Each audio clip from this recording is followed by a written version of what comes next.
Hi, my name is Austin Zoot, and welcome to the Zoot Perspective Web Congregation. In this week's Torah portion, scouts go off into the land of Israel to sort of see what's up, to sneak around and try and get a sense for what's to come when the Israelites finally enter the Promised Land.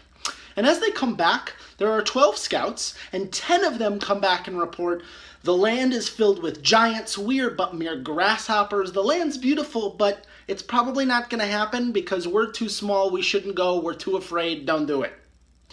Well, there are 2 scouts who come back and they say, no, the land is perfect, it's exactly what we expected, it's exactly as beautiful and gorgeous and perfect as we thought, and yes, there are some challenges we'll have to overcome, but we should do it anyway. It is the land of milk and honey we were expecting, now is the time for us to go take it.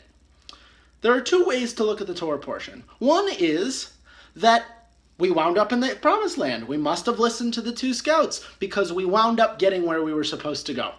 The other side is, it took another several years, almost 40 more years, for us to actually listen and to actually go into the Promised Land. God had to wait for the generation of naysayers to finally die off before the Israelites were allowed to enter the land that had been promised to them.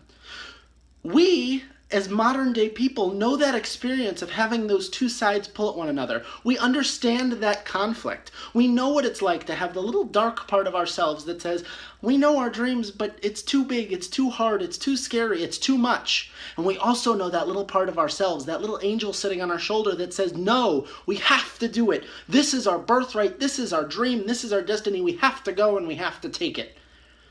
Our Jewish tradition backs this up in a different way. It says that every person has inside of themselves a Yetzer Hara, the evil inclination, and a Yetzer HaTov, a inclination for good. And that in every decision, those 2 things are wrestling with one another.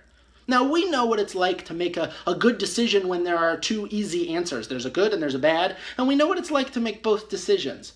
But the much, much harder thing is, what do we do with the gray? What do we do when we listen to the part of ourselves that says, that's too scary, that's too hard? When do we listen? When do we change our tactics and change what we do? And when do we say, no, I need to stand up, I need to push through, I need to go get what I want? This Torah portion teaches us that we have both things existing inside of ourselves, and that it's our job, as we look at our own versions of Promised Land, to understand how we get there. Everybody has their own interpretation of Promised Land. For some, it's a particular career. For others, it's a particular kind of family. For some, it's personal aspirations. For others, it's a vision for the world. We all have that vision of what our Promised Land is.